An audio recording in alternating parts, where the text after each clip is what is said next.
حضرت عمر فاروق, حضرت عثمان غنی, جب یہ سب چلے گئے تو میں حضور آقا کریم علیہ الصلوۃ والسلام کی بارگاہ میں آ کر یہ عرض کرتی ہوں, یا رسول اللہ علیہ الصلوۃ والسلام, آپ بستر مبارک پر جلوہ گر تھے, پنڈلی مبارک سے کپڑا تھوڑا ہٹا ہوا تھا, میرے والد محترم آتے ہیں, آپ اسی طرح لیٹے رہے, آپ کے کپڑے مبارک اسی طرح رہا, اور جب جناب عمر آتے ہیں آپ اسی طرح لیٹے رہے, لیکن یا رسول اللہ صلی اللہ علیہ وسلم, میں نے دیکھا کہ جب عثمان غنی آئے تو آپ اٹھ کر بیٹھ گئے, اور آپ نے اپنے پنڈلی مبارک کا جو کپڑا ہے وہ آپ نے درست فرمایا.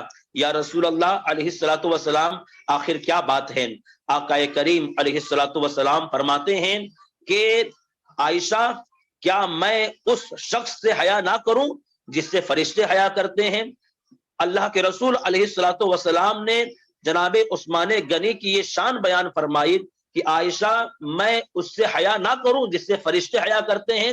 لہذا اللہ کے رسول علیہ الصلوۃ والسلام نے ارشاد فرمایا کہ میں نے اس لیے اپنے کپڑے کو درست فرمایا کہ جس سے فرشتے حیا کرتے ہو, کیا میں محمد اس سے حیا نہ کروں؟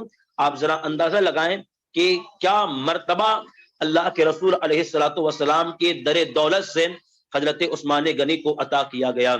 حضرت عثمان غنی رضی اللہ تعالی عنہ, جن کے حوالے سے تاریخ دمشق کے اندر میں آپ کے سامنے آپ کے مراتب کے حوالے سے 4 حدیثیں بیان کرتا ہوں. اللہ کے رسول علیہ الصلوۃ والسلام نے ارشاد فرمایا کہ عثمان مجھ سے ہیں, میں عثمان سے ہوں. مختلف مراتب میں, اب مختلف مقامات پر یہ فضیلت اللہ کے رسول علیہ الصلوۃ والسلام نے کئی صحابہ کرام کو عطا فرمایا, لیکن ان میں حضرت عثمان غنی کا بھی شمار ہے کہ اللہ کے رسول علیہ السلام فرماتے ہیں کہ عثمان مجھ سے ہیں, میں عثمان سے ہوں. اور دوسری حدیث میں سرکار فرماتے ہیں کہ جنت میں ہر نبی کا ایک رفیق ہوگا, اور میرے رفیق عثمان ابن عفان ہوں گے. اور پھر اس کے بعد ایک حدیث میں آقا کریم علیہ الصلوۃ والسلام نے جناب عثمان غنی کے شان کو بیان فرمایا. حضور فرماتے ہیں بروز قیامت عثمان کی شفاعت سے 70,000 ایسے آدمی بلا حساب جنت میں داخل ہوں گے جن پر جہنم واجب ہو چکی ہوگی. آپ اندازہ لگائیں, آج ہم اور آپ یہاں پر عثمان غنی رضی اللہ تعالی عنہ عرس کے حوالے سے جمع ہوئے. آپ اندازہ لگائیں کہ حضرت عثمان غنی آپ فرماتے تھے کہ مکہ میں مدینہ چھوڑ کر جینا گوارا نہیں, اور مدینے میں مرنا گوارا تو ہے, لیکن مدینہ چھوڑ کر مدینے سے باہر جینا گوارا نہیں. آپ اندازہ لگائیں کہ آپ نے آقا کریم صلی اللہ تعالی علیہ وسلم کے در دولت سے حضور علیہ الصلوۃ والسلام کے حوالے سے یہ ذکر موجود ہے کہ سرکار علیہ الصلوۃ والسلام کی بارگاہ سے آپ نے 2 مرتبہ جنت خریدی ہے, 2 مرتبہ. ایک جیش عسرہ کے موقع پر, جب آپ نے وہ جنگ جہاں پر حالات ایسے تھے کہ صحابہ کرام علیہم الرضوان پتے کھا کر اپنا گزارا کرتے تھے, پتے کھا کر, ایسے موقع پر جناب عثمان غنی رضی اللہ تعالی عنہ نے 300 اونٹ مع ساز و سامان کے اللہ کے حبیب علیہ الصلوۃ والسلام کی بارگاہ میں پیش کیا, راہ خدا میں دیا. اس وقت آپ نے پہلی مرتبہ جنت آپ نے سرکار علیہ الصلوۃ والسلام سے خریدی تھی. اور دوسرے موقع پر جب آپ مدینہ طیبہ میں اللہ کے حبیب علیہ الصلوۃ والسلام نے فرمایا ہے کوئی جو مجھ سے جنت خریدے, صحابہ کرام علیہم الرضوان نے عرض کی حضور جنت کس کے بدلے ملے گی, ہم جنت آپ سے کیسے خریدیں گے؟ تو اللہ کے حبیب علیہ السلام فرماتے ہیں کہ جو مسلمانوں کے لیے میٹھے پانی کے کنویں کا انتظام کر دے وہ مجھ سے جنت خریدے. واقعہ بڑی تفصیل ہے, لیکن آپ دیکھیں جناب عثمان غنی رضی اللہ تعالی عنہ نے وہ بیر روما, جسے بیر عثمان کے نام سے بھی یاد کیا جاتا ہے, مدینہ طیبہ مسجد قبلتین کے پاس جو باغ ہے آج بھی وہ کنواں موجود ہے.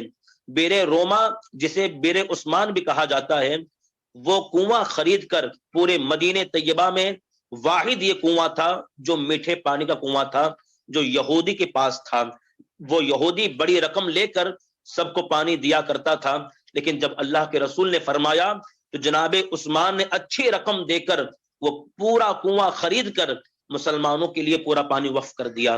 یہ مقام و مرتبہ، یہ شان اللہ کے حبیب علیہ الصلوۃ والسلام نے انہیں عطا فرمائی. تو آپ اندازہ لگائیں کہ سرکار علیہ الصلوۃ والسلام کا حکم کسی بھی معاملے میں ہو جائے تو سب سے آپ اپنے مال کو اللہ کے رسول کی بارگاہ میں پیش کرتے تھے. آج تو حالات یہ کہ دین کے نام پر ہم چند روپے نکال نہیں سکتے، لیکن اگر دنیاوی امور کی بات ہو لاکھوں ہزاروں خرچ کیے جا رہے ہیں. لیکن آپ ذرا اندازہ کریں کہ جناب عثمان غنی، اللہ نے انہیں دولت عطا فرمائی تھی، لیکن انہوں نے اپنی دولت کو خرچ کیا ہے صرف اللہ کی رضا کے لیے، اللہ کے حبیب علیہ الصلوۃ والسلام کی رضا کے لیے. تو آج بڑے مقدس موقع پر ہم اور آپ حضرت عثمان غنی رضی اللہ عنہ کے عرس کے حوالے سے یہاں پر جمع ہوئے. باتیں تو بہت ساری ہیں اور یقیناً زوم کے اندر بڑا مختصر وقت بھی ہوتا ہے، اور آپ جانتے ہیں کہ 40 منٹ کا غالباً یہ وقت ہوتا ہے جس کے اندر پورے پروگرام کو ہمیں سمیٹنا ہوتا ہے. بس یہ کچھ باتیں جو میں نے آپ کے سامنے عرض کی، کیونکہ بزم سوالات بھی ہیں اور آپ کے سوالوں کے جوابات بھی فقیر قادری کو دینے ہیں. تو یہ چند باتیں جو حضرت عثمان غنی کی حوالے سے آپ کے سامنے میں نے عرض کیے. بس دعا کرے کہ اللہ رب العزت حضرت عثمان غنی کا صدقہ ہمیں عطا فرمائے، اور حضرت عثمان غنی کے فیضان سے اللہ ہم گناہگاروں کو مالا مال فرمائے، اور حضرت عثمان غنی کے فیضان کرم سے اللہ ہم گناہگاروں کی مغفرت کریں. اب آئیں، اگر آپ کے ذہنوں میں کوئی سوال ہو تو اپنے سوالات پیش کریں تاکہ آپ کے سوالوں کے جوابات دے دیے جائیں. درود پاک پڑھیں، اللہم صلی علی سیدنا و مولانا محمد مبارک وسلم، صلاۃ و سلام علیک یا سیدی یا رسول اللہ صلی اللہ علیہ وسلم. چونکہ مختصر وقت ہے اور مجھے ایک جگہ نکلنا بھی ہے، تو اس لیے آپ 10 سے 15 منٹ میں جو بھی سوالات کرنا چاہیں کریں، انشاءاللہ آپ کے سامنے ان کے جوابات دیے جائیں گے.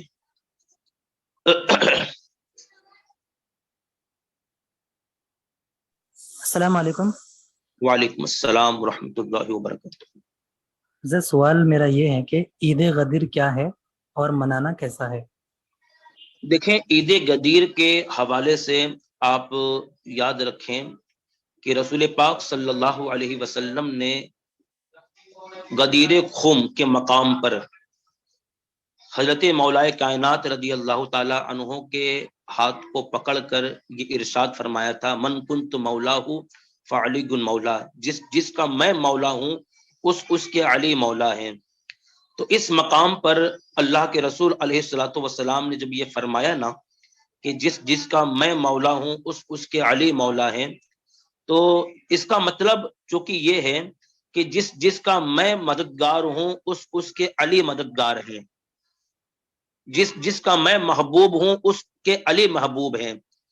لیکن شیعوں نے یہاں پر اس حدیث پاک سے یہ معنی لیا، یہ مطلب لیا کہ یہاں پر سرکار علیہ الصلوۃ والسلام نے مولائے کائنات کے خلافت کا اعلان کیا کہ میرے بعد خلیفہ علی ہوں گے. حالانکہ اگر اس کا جواب میں تفصیل کے ساتھ دوں تو 10 سے 15 منٹ اسی میں چلا جائے. بس اتنا آپ جانیں کہ مولا کا معنی خلیفہ ہوتا ہی نہیں ہے. کوئی بھی ڈکشنری آپ اٹھا لیں، مولا کا معنی خلیفہ نہیں ہوتا. اس لیے یہ غدیر خم کے مقام پر جو اللہ کے رسول علیہ الصلوۃ والسلام نے مولائے کائنات کو یہ فضیلت عطا فرمائی، تو اسی کو شیعہ عید غدیر کے نام سے مناتے ہیں. یاد رکھیں، اہل سنت و جماعت میں عید غدیر کے نام پر کوئی بھی ایسا جو ہے تہوار جو ہے ہمارے فقہا نے، ہمارے محدثین نے نہیں منایا. پوری تاریخ اٹھا کر آپ دیکھ لیں، یہ جتنی بھی تاریخیں ہمارے سامنے پیش کرتے ہیں یہ سب شیعوں کی تاریخ ہیں، ورنہ جو مستند اور معتبر علماء کرام اور ائمہ اعظام جو اس دنیا میں جلوہ گر ہوئے، کسی نے عید غدیر کے نام پر کوئی ایسا جو ہے اپنے گھر کے اندر محفل منعقد کی ہو، ایسا نہیں ہے. لہذا یہ ان کی پہچان ہے. مولا کائنات کی شان اہل سنت جس طرح بیان کریں گے، یہ شیعہ کیا بیان کریں گے؟ یہ تو شیعہ وہ ہیں کہ اعلیٰ حضرت امام اہل سنت فرماتے ہیں کہ اہل بیت کے مقام و مراتب کو یہ بیان کرنے کے لیے 3 لاکھ حدیثوں کو انہوں نے جو ہے من گھڑت کے طور پر اپنی مرضی کے طور پر انہوں نے بنا لیے 3 لاکھ حدیثیں. تو عید غدیر جو ہے، جو عقیدہ اہل تشیع کا ہے، اس عقیدے کی بنیاد پر اگر کوئی عید غدیر کرتا ہے تو وہ مجرم قرار پائے گا. اور اہل سنت و جماعت سے جو ہے اس عقیدے کی بنیاد پہ اگر کوئی منائے تو وہ جو ہے اس کے معاملات بڑے مشکوک اور اہل سنت کے حوالے سے وہ بڑے دور ہوتا ہوا نظر آئے گا. ٹھیک ہے. السلام علیکم. وعلیکم السلام. حضرت سوال یہ تھا کہ آج کل کئی لوگ مطلب ہر کوئی اکثر کر کے موبائل میں گیم کھیلتے ہیں کسی نہ کسی طریقے کا. ہاں، تو موبائل میں گیم کھیلنا کیسے ہے؟ گیم کے حوالے سے ہمارے فقہا نے یہ ذکر کیا ہے کہ کھیل کود، یہ لہو و لعب جو ہے یہ ناجائز و حرام ہے. لہذا موبائل کے اندر گیم کھیلنا اور اپنے وقت کو ضائع کرنا یہ لہو و لعب میں شامل ہے. اس لیے فقہا اس کی اجازت نہیں دیتے کہ ایک مسلمان جو نبی کا کلمہ پڑھتا ہو وہ اپنے وقت کو ضائع کرے ایک موبائل کے اندر گیم کھیل کر. لہذا شرعی طور پر موبائل کے اندر گیم کھیلنا بھی ناجائز ہے، اس سے پرہیز کرنا چاہیے.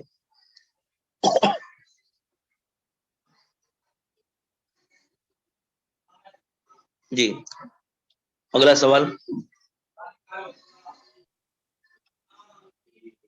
السلام علیکم حضرت. وعلیکم السلام ورحمۃ اللہ وبرکاتہ.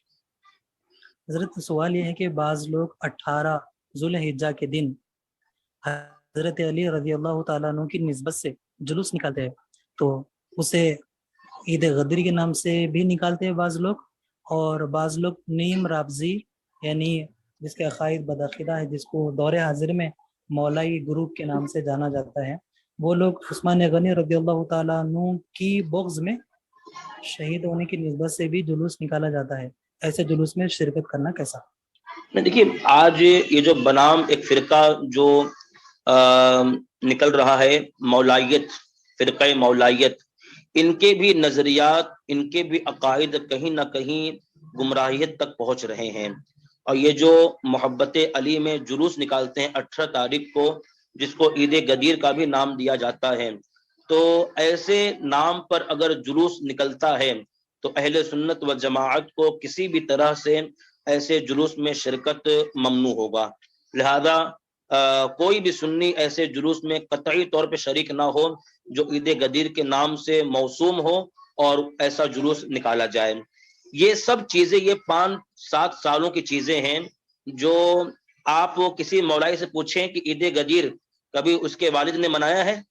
آج جن خانقاہوں میں بڑے زور و شور میں عید غدیر کی باتیں کی جا رہی ہیں، ہم ان کے باپ کو بھی جانتے ہیں، ان کے والد کو بھی جانتے ہیں. کبھی آپ ان سے پوچھیں کہ آپ کے والد محترم نے کبھی عید غدیر منایا ہے؟ آج فیس بک پر کمنٹ آتے ہیں کہ عید غدیر جو منائے وہ حلالی، جو نہ منائے وہ جو حلالی نہیں ہے. تو کبھی آپ ان سے پوچھ لیں. حالانکہ ہم نے بھی دیکھا ہے کہ کبھی ان کے والد نے عید غدیر نہیں منایا، لیکن آج جو ہے ایسی باتیں کی جا رہی ہیں. تو خیر، ایسے عید چاہیے، اسی میں عافیت.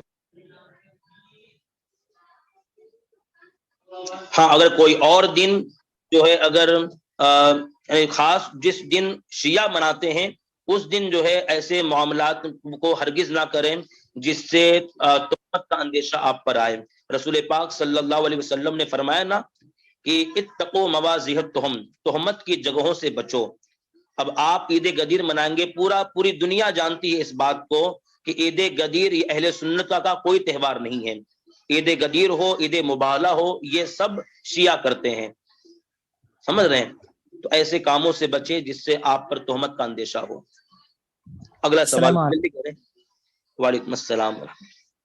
حضرت، بدعقیدہ لڑکا جو نہ فاتح دلاتا نہ برخم مانتا، ایسے لڑکے سے سنی بچی کو رشتہ کرانا کیسا؟ اسی طرح اپوزٹ بھی۔ دیکھیں، اگر بدعقیدہ ہے اور جس کی بدعقیدیت حد کفر کو پہنچ چکی ہے یا نہیں پہنچی ہے، لیکن وہ مزارات اولیاء کا انکار کرتا ہے، میلاد مصطفیٰ کا انکار کرتا ہے، تو یہ تمام جو معمولات یہ اہل سنت کے ہیں، اور فی زمانہ اس کا انکار کرنے والا یہ وہابی دیوبندی یہ جماعتیں ہیں۔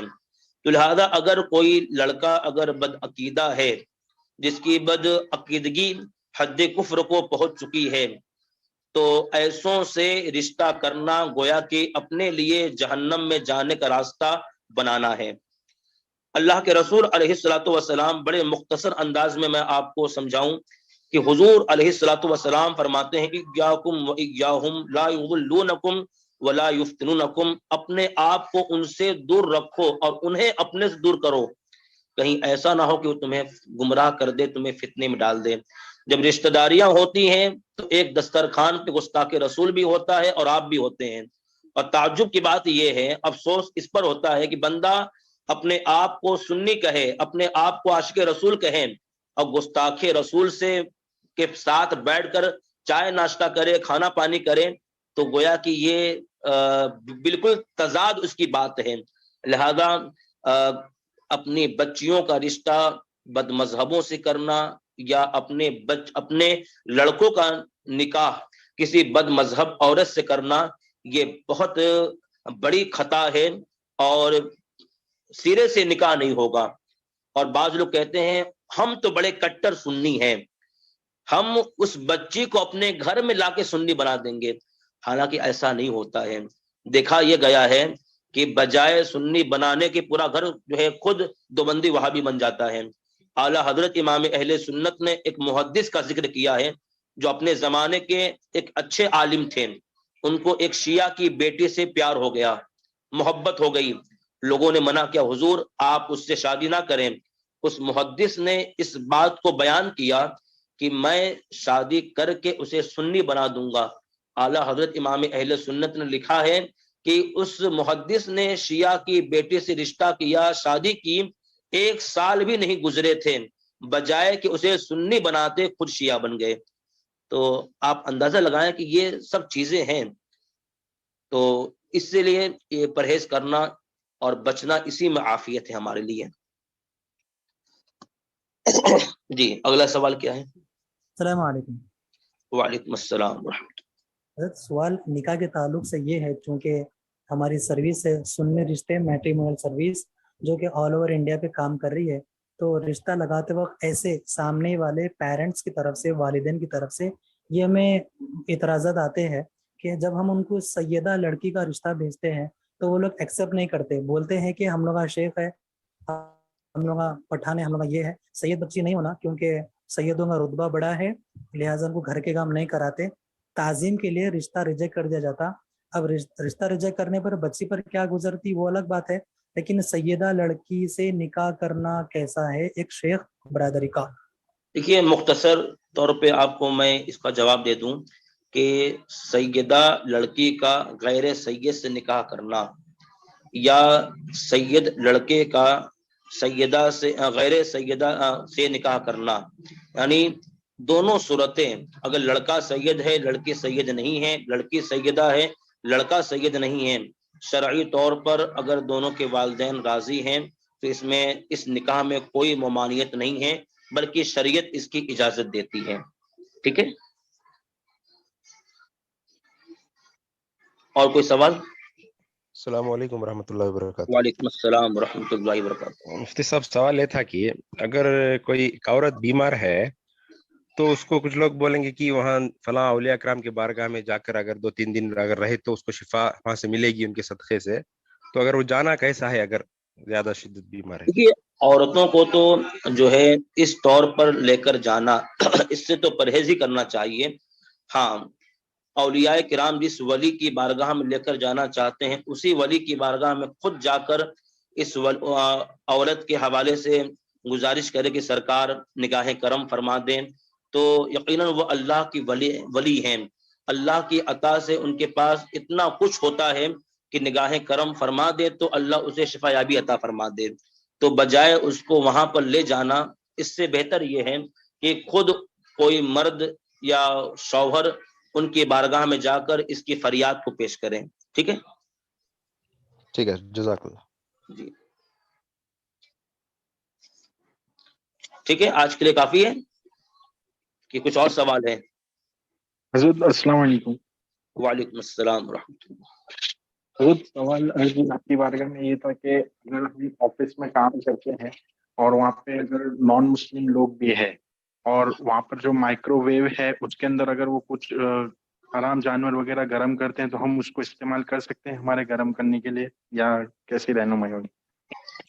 اب دیکھیں، ایسا اوون جس کے اندر آپ یوں سمجھے کہ حرام چیزیں انہوں نے گرم کیا ہے، تو ظاہر سی بات ہے کہ کچھ بھاپ وغیرہ کے معاملات اندر تو ضرور ہوں گے، ہے نا، جب جی گرم ہوتا ہے.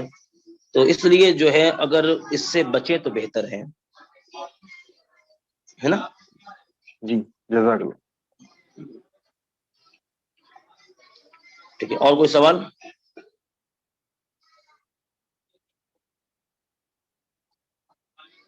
بس حافظ صاحب کافی ہے؟ جی حضرت لاسٹ ایک سوال ہے. جی حضرت سوال یہ ہے نکاح کے تعلق سے کہ دہیز اور جوڑے کی رقم لینا کیسا ہے؟ بھائی دیکھیں، جہیز مانگنا یا لڑکے کا رشتہ دیتے وقت لڑکی والوں سے پیسے کی رقم کا مطالبہ کرنا یہ ناجائز اور گناہ ہے. اس لیے کہ جہیز مانگ کر لینا یا لڑکے کا نکاح کرتے وقت اس بچی کے رشتہ ماں باپ سے پیسے کا مطالبہ کرنا، یہ تو کسی طرح شریعت اس کی اجازت نہیں دیتی ہے. ہاں، اگر وہ اپنی لڑکی کو کوئی تحفہ پیش کر دیں، یعنی جہیز وہ خود ہی دے دیں، تو اس میں جو ہے کوئی ممانعت نہیں ہے، لے سکتے ہیں. لیکن مطالبہ کرنا جو ہے یہ کسی بھی طرح جائز نہیں ہے. ٹھیک ہے، جی آج کے حضرت لیے اتنا کافی ہے. جی حضرت ایک لاسٹ سوال ہے. ہم. حضرت امیر معاویہ رضی اللہ تعالیٰ عنہ کے تعلق سے اہل سنت و جماعت کا کیا عقیدہ ہے؟ حضرت امیر معاویہ رضی اللہ تعالی عنہ کے حوالے سے اہل سنت و جماعت کا یہ نظریہ ہے کہ آپ صحابی رسول ہیں، اور نبی کا صحابی ہونا یہ اپنے آپ میں ہی ایک بہت بڑی فضیلت رکھتا ہے. اللہ کے رسول علیہ الصلوۃ والسلام کی حدیث پاک ہے کہ میرے صحابہ ستاروں کے مانند ہیں، تم میں جو بھی ان میں سے کسی کی پیروی کر لے وہ ہدایت پا جائے گا. اللہ کے رسول صلی اللہ تعالی علیہ وسلم نے اپنے صحابہ کرام کے حوالے سے بڑی شان بیان فرمائی، بڑے مراتب بیان فرمائے. تو صحابہ کرام کے حوالے سے جو جو فضیلتیں اللہ کے حبیب صلی اللہ علیہ وسلم نے بیان فرمائی ہیں، وہ تمام فضیلتیں حضرت امیر معاویہ رضی اللہ تعالی عنہ کے لیے بھی ثابت ہیں. ایک تو عام فضیلت ہے جو ہر صحابی کو عطا کیا گیا، لیکن حضرت امیر معاویہ تو وہ صحابی ہیں جن کو کچھ خاص فضیلتیں عطا کی گئی. یہاں تک کہ سرکار نے ان کے بارے میں دعا فرمائی، سرکار نے کہ اے اللہ امیر معاویہ کو تو ہادی اور مہدی بنا، یعنی انہیں ہدایت یافتہ بھی بنا اور ان کے ذریعے دوسروں کو ہدایت بھی عطا فرما. یہ کئی کتابوں میں یہ حدیث ذکر ہے. اس کے علاوہ اللہ کے رسول صلی اللہ تعالی علیہ وسلم ایک مرتبہ اپنے حجرے میں تشریف لائے، تو چونکہ آپ کی سگی بہن سرکار کی زوجہ بھی ہیں ام حبیبہ، تو ام حبیبہ رضی اللہ تعالی عنہا حضرت امیر معاویہ رضی اللہ تعالی عنہ کو کنگھا کر رہی تھی. تو سرکار نے فرمایا ام حبیبہ کیا تم اپنے بھائی امیر معاویہ سے محبت کرتی ہو؟ تو آپ نے عرض کی حضور یہ میرے بھائی ہیں، محبت کیوں نہیں ہوگی؟ تو اللہ کے رسول علیہ الصلوۃ والسلام نے فرمایا کہ میں بھی ان سے محبت کرتا ہوں، اللہ بھی ان سے محبت کرتا ہے۔ تو آپ ذرا اندازہ لگائیں کہ کتنی شان کے مالک ہیں۔ تو حضرت امیر معاویہ رضی اللہ تعالی عنہ کے حوالے سے بدگمانی کرنا یا معاذ اللہ ان کے حوالے سے کچھ ایسے کلمات استعمال کرنا جو نازیبا ہیں، یہ کھلی گمراہی ہے۔ آپ کو میں اس میں وقت نہیں ہے ورنہ میں کچھ باتیں آپ کو بیان کرتا۔ سرکار علیہ الصلوۃ والسلام نے اہل سنت و جماعت کی جو پہچان بیان فرمائی ہے وہ 10 نشانیاں ہیں۔ اہل سنت و جماعت کی جو پہچان سرکار علیہ الصلوۃ والسلام نے بیان فرمائی، ان میں ایک یہ ہے کہ وہ بندہ جو صحابہ کرام کے حوالے سے اچھی گفتگو نہیں کرتا وہ اہل سنت و جماعت میں نہیں ہے۔ تو حضرت امیر معاویہ کاتب وحی ہے، آپ بڑے شان کے مالک ہیں، اہل سنت کا یہی نظریہ ہے۔ اور جو معاملات مولا کائنات شیر خدا رضی اللہ تعالی عنہ سے ہوئے ہیں اس کے بارے میں ہمارا یہ عقیدہ ہونا چاہیے، ہمارا یہ نظریہ ہونا چاہیے کہ وہ صحابہ ہیں، اس بارے میں ہمیں سکوت اختیار کرنا چاہیے۔ ہم اس قابل نہیں کہ ان کی شان میں ہم لب کشائی کریں، یعنی ان کے خلاف اپنے زبان کو دراز کریں۔ ہم اس قابل نہیں ہیں کہ جو ہے ان کی برائیاں بیان کریں۔ ہاں، یہ ہمارا ماننا ہے کہ مولا کائنات شیر خدا کا مرتبہ بہت اعلیٰ ہے، بڑی شان کے مالک ہیں۔ حضرت امیر معاویہ رضی اللہ تعالی عنہ سے بہت زیادہ مراتب میں شان رکھتے ہیں مولا کائنات شیر خدا، لیکن حضرت امیر معاویہ کے حوالے سے نازیبہ کلمات استعمال کرنا یہ گمراہیت کی علامت ہے۔ اور اس زمانے میں تو جس کو دیکھو کہ جو نازیبہ کلمہ کہتا ہے تو یقیناً وہ گمراہ شخص ہے، ان سے بچنے ہی میں عافیت ہے۔ اللہ رب العزت اس بزم پاک کو اپنی بارگاہ میں قبول فرمائے اور آنے والے تمام حاضرین کی حاضریوں کو اپنی بارگاہ میں اللہ قبول فرمائے۔ دعا کرتے ہیں اللہم صلی علی سیدنا و مولانا محمد مبارک وسلم صلاۃ و سلاما علیک یا سیدی یا رسول اللہ صلی اللہ تعالی علیہ وسلم۔ یا اللہ یا رحمان یا رحیم، آقائے کریم رؤوف الرحیم علیہ تحیت و تسلیم کے صدقے طفیل آنے والے تمام حاضرین کی جو تیرے محبوب صلی اللہ تعالی علیہ وسلم کے چہیتے حضرت عثمان غنی رضی اللہ تعالی عنہ کے عرس مبارکہ میں حاضر آئیں، اللہ سب کی حاضری قبول فرما، سب کو حضرت عثمان غنی کے فیضان سے مالا مال فرما، سب کو حضرت عثمان غنی کے سخاوت کا صدقہ عطا فرما۔ الہ العالمین ہم سب کو ہم سب کی جان مال عزت و آبرو کی حفاظت فرما، نمازوں کی پابندی عطا فرما، گناہوں سے بچنے کی توفیق عطا فرما، بالخصوص مسلک حق مسلک اعلی حضرت پر قائم و دائم فرما، اور اسی سچے مسلک پر ہمیں موت نصیب فرما، اور اسی سچے مسلک کے ماننے والوں کے ساتھ ہمارا حشر فرما۔ یہاں جتنے لوگ حاضر ہیں، جس کے دل میں جو جو آرزویں ہیں میرے مولا، سب کی آرزوؤں کو دعاؤں کو اپنی بارگاہ میں شرف قبولیت عطا فرما۔ ان اللہ و ملائکتہ یصلون علی النبی یا ایھا الذین آمنوا صلوا علیہ وسلموا تسلیما۔ اللہم صلی علی سیدنا و مولانا محمد مبارک وسلم صلاۃ و سلاما علیک یا رسول اللہ صلی اللہ علیہ وسلم۔ سبحان ربک رب العزۃ عما یصفون وسلام علی المرسلین والحمد للہ رب العالمین۔ لا الہ محمد رسول اللہ۔ اب صاحب ہے اجازت؟ جی جی، جزاک اللہ خیر حضرت، بہت بہت شکریہ آپ کا، اسی طرح نیکسٹ ٹائم بھی تشریف لائیے انشاءاللہ عز و جل۔ ٹھیک ہے، السلام علیکم ورحمۃ اللہ وبرکاتہ۔ وعلیکم السلام ورحمۃ اللہ وبرکاتہ۔